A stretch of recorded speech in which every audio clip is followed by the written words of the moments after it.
You've been asking for signs, watching the sky, the clock, the license plate, hoping that the universe will whisper, "Yes, it's coming. Yes, you're on the right path." But what if the very act of looking is the reason it all still feels just out of reach? Not because signs are wrong, but because signs are reflections, and reflections can't move first. You've been waiting for the mirror to smile before you do. And that is where you lost the thread. You're not wrong for wanting reassurance. You've carried so much uncertainty. You've spent nights with books in one hand and fear in the other. You've felt the ache of wanting something so deeply that even the silence began to feel like a rejection. But the silence wasn't rejection. It was direction. It was asking you to turn inward. Because every time you chase a sign, you're unknowingly confirming the most dangerous belief of all. It's not here yet. And if it's not here, neither are you. Neville Goddard wasn't being cruel when he said the real manifestation is not a sign but the inner state you dare to occupy. He was pointing to the root. You don't need signs to tell you who you are. You are the sign. The moment you assume the state, not pretend, not visualize for 5 minutes and doubt for 5 hours, but fully occupy the state, the world begins to echo back. But the echo is never the cause. The cause is you. Always you. Still, it's tempting, isn't it? That little high from catching an angel number on the clock. That surge of hope when a song lyric seems to speak your dream out loud. But Bruce Lipton reminds us, your biology follows your belief. If you're scanning the world for external confirmation, your body remains programmed for waiting, for proving, for uncertainty. And it's not just mental, it's cellular. Your nervous system stays on edge. Your decisions become cautious. And fulfillment stays at arm's length. The truth is uncomfortable but liberating. Seeking signs is a beautiful phase, but it is a phase, a training wheel for the mind not yet ready to trust its own power. You're not here to chase. You're here to become. And once you become, the need for signs dissolves. You begin to realize every whisper of reality is already responding to your being. You are not waiting for the world. The world is waiting for your decision. Even Scripture holds this wisdom. An evil and adulterous generation seeks a sign, says Matthew. Neville translated this not as condemnation, but as caution. He called it spiritual adultery, the act of abandoning your inner conviction for an outer symbol. You don't need proof when you've already chosen. You don't beg for signs when you are the signal. You don't need the universe to say yes if your very presence already declares, "It is done." This isn't about guilt. It's about awakening. This video is a mirror, not of what you've done wrong, but of how much power you've left waiting inside you. It's time to stop outsourcing your magic. Stop postponing your becoming. In these next few moments, we'll walk together through the hidden trap of sign chasing. We'll look at the subtle lies dressed in spiritual clothing. And most importantly, we'll begin to embody the one truth that changes everything. The manifestation was never in the sign. It was always in you. There's a certain comfort in looking for signs. It feels like the universe is paying attention, that you're not alone in your hopes, that something, somewhere, is nodding back. And in that moment, when you spot the number, the feather, the song, you feel seen. But comfort is not the same as creation. And the question that changes everything is this: if you truly believed it was already yours, would you still be looking for proof? You see, there's a subtle pain hiding inside that constant search. It whispers, "I don't fully trust my own assumption." The mind is clever. It convinces you that looking for validation is spiritual. But in truth, it's a symptom of separation. Separation from your power, from your decision, from your I am. And the deeper tragedy is this. By needing a sign to feel safe, you declare to life that you are not yet the source. You forget that the signal doesn't come before the becoming. It comes after. From a neurological perspective, it's even more revealing. Each time you spot a sign, your brain releases a hit of dopamine. It's a reward, a rush. But the rush fades, and so the cycle begins again. You seek another sign, another spark, another whisper of hope. But what started as a nudge has become a dependency. The sign becomes your drug, and what's left behind is the silent erosion of your self-authority. This doesn't make you wrong. It makes you human. You've been taught to seek approval, to follow evidence, to doubt the invisible. So of course the spiritual path gets tangled in the same patterns. But here's the truth. The more you need signs to confirm your vision, the more you postpone your embodiment of it. And embodiment, not evidence, is what reshapes reality. Neville never said signs don't exist.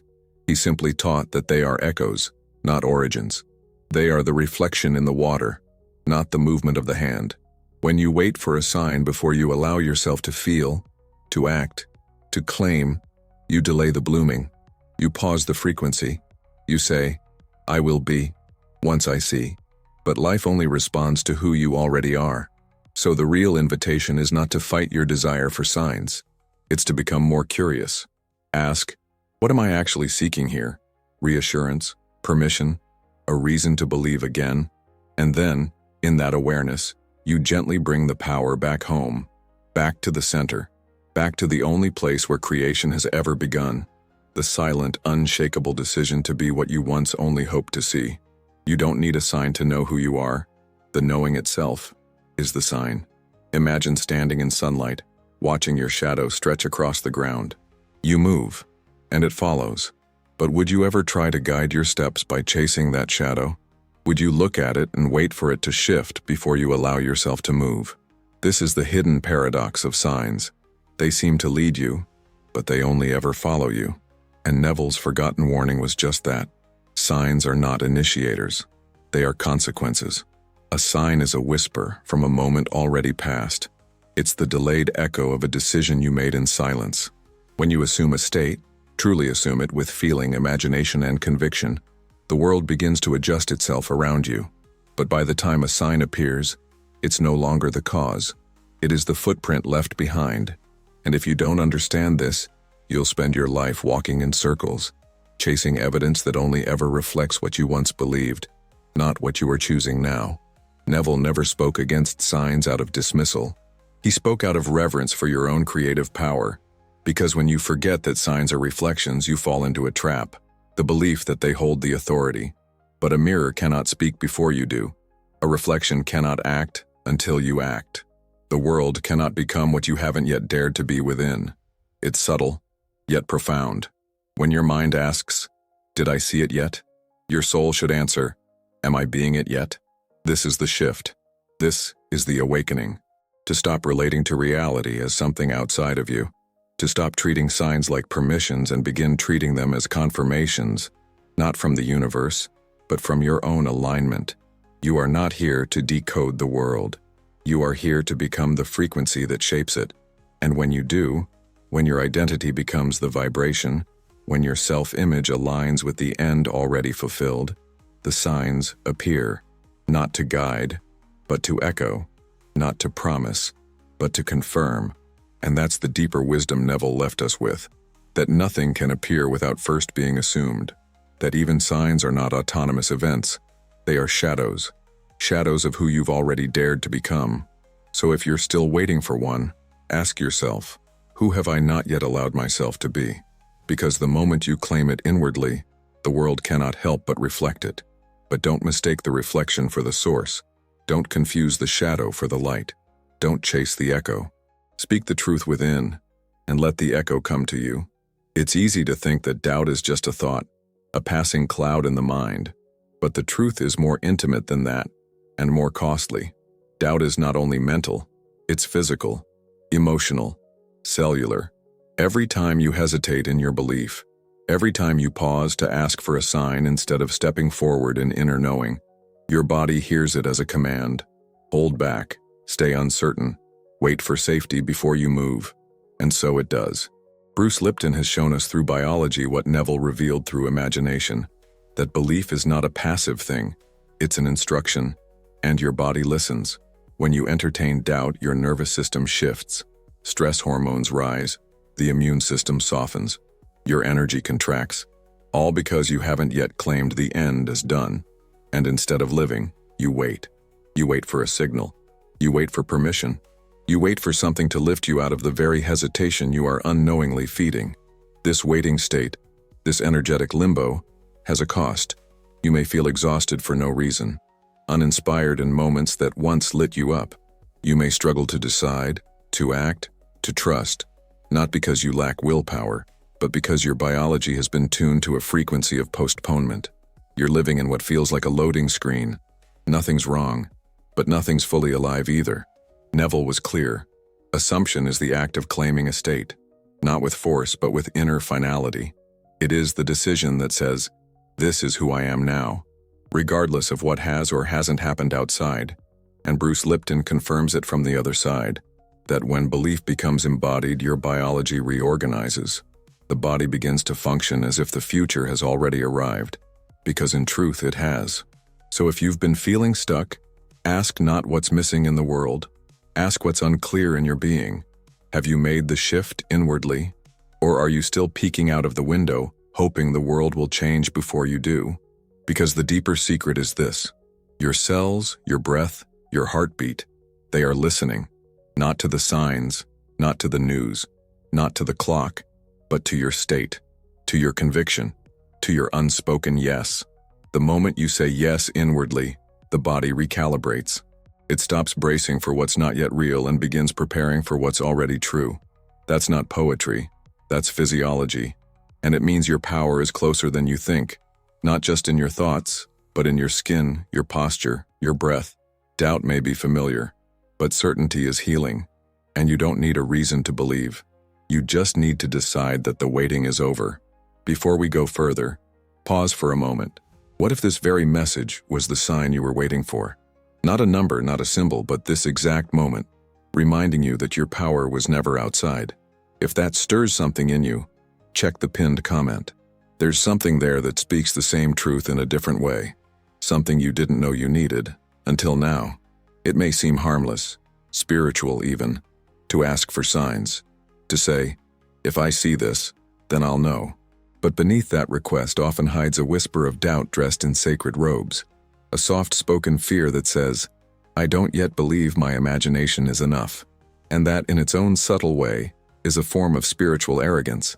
Because what you're truly saying is, I don't trust the power within me to create without proof. You're telling the divine that your inner world needs external validation before it dares to breathe. Neville never shamed this tendency. He simply revealed it. He taught that true humility isn't in seeking signs, it's in trusting the imaginal act without them. It's in honoring the invisible as the seed of the visible. Because to assume the feeling of the wish fulfilled, without evidence, without applause, without any echo at all, that is the quiet mastery of the soul. That is where creation begins. So many spend their lives in this spiritual bargaining. Show me a sign, and I'll believe. But belief that waits for evidence is not belief. It's hesitation. It's spiritual negotiation. It's the refusal to lead. And in that refusal, you delay not only the manifestation, but your own becoming. Because to need a sign before you move is to forget that you are the sign, the initiator, the cause. Ask yourself why, and with all the tenderness in the world, who are you waiting for? What outside force are you still expecting to tap you on the shoulder and say, now you're worthy? When will you stop delaying the moment of self-acceptance? Because the truth is, there is no one else coming. No higher committee. No cosmic jury. Only your own recognition of the authority already inside you. To believe before you see is not just a spiritual principle. It is the way of the artist, the inventor, the child, the mystic. All creation begins in the invisible, and all doubt begins in the search for something outside to confirm what you already feel within. So let this be the moment you no longer outsource your divinity. Let this be the breath where you stop waiting to be convinced. Imagination is not fantasy. It is substance. It is cause. And the moment you dare to accept that, to live not as someone hoping but as someone knowing, the entire script of your life begins to shift, not because the world finally gave you a sign, but because you stopped needing one. And in that stillness, the truth became undeniable. You were it all along. There's a moment, quiet, almost imperceptible, when the mind begins to cling to the symbol instead of the state. It happens when someone sees 11:11 on a clock and feels a rush of hope, but never pauses to ask, who am I being when the clock isn't whispering back? It happens when a butterfly flies past, and the heart wants to believe it means something, but the behavior, the self-concept, the identity, remain unchanged. The sign is noticed, but the self is untouched. This is the trap, to mistake the symbol for the substance, to celebrate the echo while ignoring the sound, to cling to the feather instead of the wings. And it's not foolish, it's human. The psyche longs for meaning. It wants confirmation that it's on the right track. But when meaning becomes a substitute for movement, when signs replace self-awareness, the spiritual path becomes a theater of delay. The person waits, hopes, interprets, but never fully transforms. Symbols are beautiful, but they are not enough. A number on the wall can't shift your self-image. A dream can't walk in your shoes. A coincidence can't assume a new identity on your behalf. These are poetic sparks, reminders, not engines. They can inspire, they can affirm, but they cannot create. Only consciousness can do that. Only the silent, invisible agreement you make with yourself each day, to feel the end is already real, to live as if the invisible were now visible, that is where manifestation begins. When you celebrate signs without embodying the shift, you become a spiritual spectator, watching the film of possibility, applauding its beauty, but never stepping into the screen. The mind says, "Look, the universe is talking to me," but the soul knows, "Yes, and I must answer by becoming." That is the turning point, when signs stop being permissions and become sacred nudges to remember who you already are. Let the signs be what they are, beautiful reflections, but don't let them become crutches. Don't let them delay your awakening. You are not here to collect feathers and numbers. You are here to step into the invisible truth and let it rewrite the visible world. You are not a reader of symbols. You are the one from whom symbols emerge. And that shift, from receiver to source, is where power lives. Because the truth is, the sign you've been waiting for is the you who no longer waits. The version of you who no longer needs confirmation to embody the state. The version who no longer says, "I'll believe when I see," but instead whispers, "I see because I believe." That's not just a change of mindset. It's the end of delay and the beginning of embodiment. There's a quiet negotiation happening in the hearts of many seekers. It doesn't always sound loud. It doesn't always look desperate, but it's there, in the phrases whispered between hope and hesitation. If I see a sign, I'll trust. If this works out, then I'll believe. And while it may seem innocent, this inner bargain is a declaration of doubt, not faith. It's a contract with the unknown that says, "I'll only become it if the world goes first." But the world never goes first. You do. To bargain with the universe is to delay your power. It's to place your transformation on hold, waiting for some mystical invoice of reassurance. It's the inner child asking for a promise before taking the first step. But creation doesn't work that way. It's not a trade. It's not a transaction. It's an act of being. A full-bodied, full-hearted assumption that doesn't waver depending on the signs it sees or doesn't see. Neville spoke of the law of assumption not as a tool to manipulate the universe, but as a revelation of who you are. You assume the state not because it's confirmed, but because it's true within you. You don't visualize to get something. You visualize to remember something. The image in your mind is not a wish. It is a choice. And that choice doesn't need approval. It doesn't need to be rewarded to be real. The moment you say, "If I see this, then I'll believe," you're standing outside the gates of your own becoming, waiting for someone to open them. But no one can, because those gates are made of your own conviction, and the key has always been within. You are the initiator, the decider, the embodiment. To speak, "I am," and mean it, is not an affirmation. It's a frequency, a vibration that reorganizes the world around it. When you say, "I am abundance," without needing proof, you stop living in the contract of if, then. You live in the field of because I am. And from there, life stops being a negotiation and becomes a reflection. It's like demanding a diploma before attending school. You say, "Show me the result and I'll commit." But the result is shaped by the very commitment you postpone. And so the cycle repeats, waiting, doubting, hoping, hesitating, until the moment you break it, not by forcing reality to change, but by stepping into the identity that no longer asks for conditions. The universe doesn't need you to beg. It doesn't need deals. It needs coherence, inner alignment, a vibration that is not asking and but being. And when you stop bargaining, when you stop asking for signs to justify your becoming, you'll notice something miraculous. You've already arrived, not because the world changed, but because you did. and everything else simply followed. There's a moment, sacred, silent, and often missed, where most manifestations dissolve, not because the desire was wrong, not because the universe denied it, but because the identity was abandoned too soon. It happens at the threshold, that invisible edge where the world hasn't yet confirmed what you've dared to believe. And instead of standing still in that inner knowing, most retreat. They look for signs. They check the timeline. They question the method. And in doing so, they step out of the very state that was meant to bring it forth. Neville called this state living in the end, not visiting it, not visualizing it like a vacation, but dwelling there, emotionally, mentally, energetically, as if nothing else were true. But this is where the mind rebels. It wants confirmation.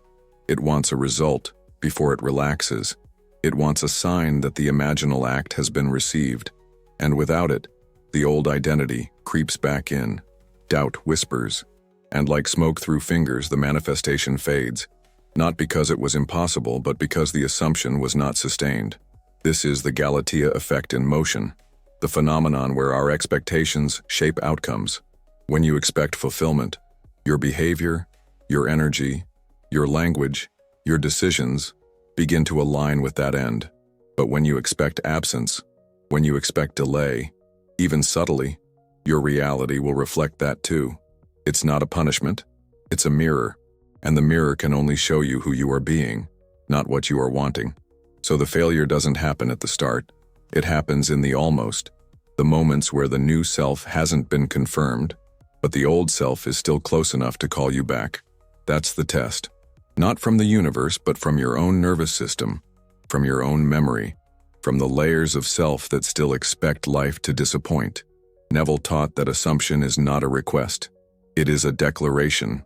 When you sleep tonight as if your wish were already fulfilled, not hoping but knowing, you reprogram the subconscious.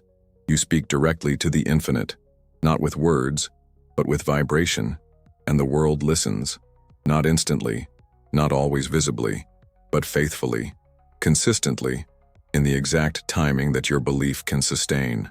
So if you've been standing at the edge, if you felt almost there again and again, it's not because you're blocked. It's because you haven't yet claimed the end with finality. You've visited it, but you haven't lived there. And now, you're being asked to do something radical, to remain in that state even when nothing reflects it. Especially then, because that's when creation happens. In silence, in stillness, in invisible faith. The threshold is not a wall. It is a doorway, but it only opens inward, and it waits for the version of you who no longer needs signs, because they've already become the evidence. There is a kind of stillness that isn't passive, it's magnetic, a way of being that doesn't chase, doesn't beg, doesn't prove. It simply knows, and that knowing carries a vibration so coherent, so calm, that the world naturally rearranges itself around it.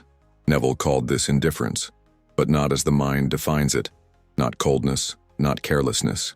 Indifference as spiritual confidence, the kind that comes when you no longer ask, when will it happen? Because you've already become the version of you for whom it has. It's a sacred paradox. The moment you stop needing it is the moment you align with it, not because desire disappears, but because attachment dissolves. You're no longer vibrating lack. You're no longer projecting, not yet. Instead, your energy says, I already am. And that vibration does what force cannot. It invites. It attracts. It mirrors. Not because you worked harder, but because you finally stopped trying to prove that it's yours. This kind of indifference is rooted in identity. It's how a millionaire doesn't check their bank balance every day to see if they're still wealthy. They just know. Their sense of abundance is not fragile. It's integrated. It's not a hope. It's a state. And that's the invitation. To become so certain in your chosen identity that the outer world becomes secondary. Not irrelevant, but unessential to your sense of self. Neville's teachings always pointed back to this. The state hardens into fact, but only when the state is sustained with emotional integrity.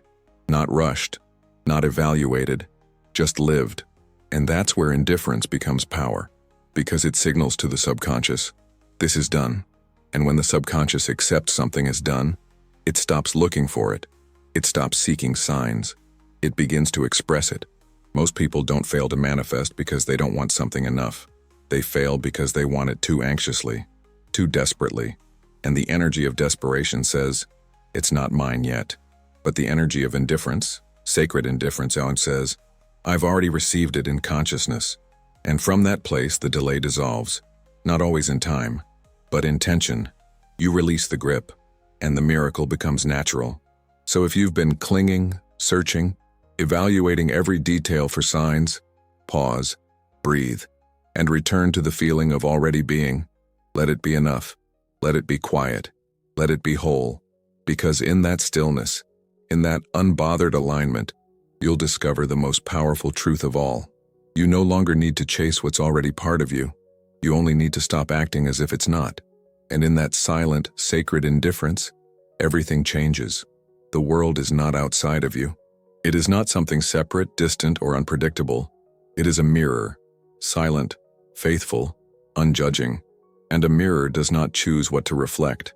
It simply returns to you what you are being, not what you're saying, not what you're hoping, but what you are embodying in the quiet, unspoken center of your identity. And this is where signs become deceptive, because when you look to the mirror for proof before you shift, you place the power in the reflection, instead of in the source. Imagine standing before a mirror and refusing to smile until it smiles first, refusing to radiate joy, confidence, or abundance until the mirror gives you evidence. It sounds absurd, but this is how most people relate to signs. They wait for the mirror, the outer world, to confirm what they haven't yet committed to within. And then they wonder why nothing changes, why the smile never comes, why the light doesn't reflect. Neville taught that the world echoes your state, that every condition, every event, every so-called coincidence is a shadow cast by an inner assumption. And when you understand this, you stop watching the world like a weather forecast. You stop interpreting every number, every delay, every conversation as a sign that something is or isn't working. You realize the real question is not, "What is the world showing me?" but "What am I showing the world?" The mirror doesn't delay, it doesn't hesitate, it doesn't tease, it simply reflects. And so if signs haven't appeared, if reality hasn't shifted, it's not a punishment. It's information, a gentle reflection saying, "You have not yet shifted your center. You may have visualized, you may have hoped, but you have not yet become. Not deeply enough, not consistently enough." And that's not a judgment. It's an invitation. So, how do you change the reflection? You don't. You change the source. You stop staring at the mirror and start embodying the smile, the joy, the self who already has what was once only a wish. You feel it in your chest. You walk in it. You make decisions from it. And the mirror, faithful as ever, begins to shift. It's not magic. It's resonance. The mirror can only reflect what's in front of it. So stop checking it for signs. Start using it to remember your posture, your energy, your state. If you want a new reflection, you don't ask the mirror to change. You change. And in that shift, without force or effort, the entire image transforms. Smile first. Assume first. And let the mirror, let the world, respond. Not because you need it to, but because it can't do anything else. The moment you stop waiting for life to confirm your power is the moment everything changes. Most spend their energy scanning for signs, hoping for symbols to validate their desires. But the real shift happens when you stop interpreting the world and start imprinting it. When you no longer ask, "Is this a sign?" but instead declare, "This is a result of who I've become." Neville never asked us to become readers of reality.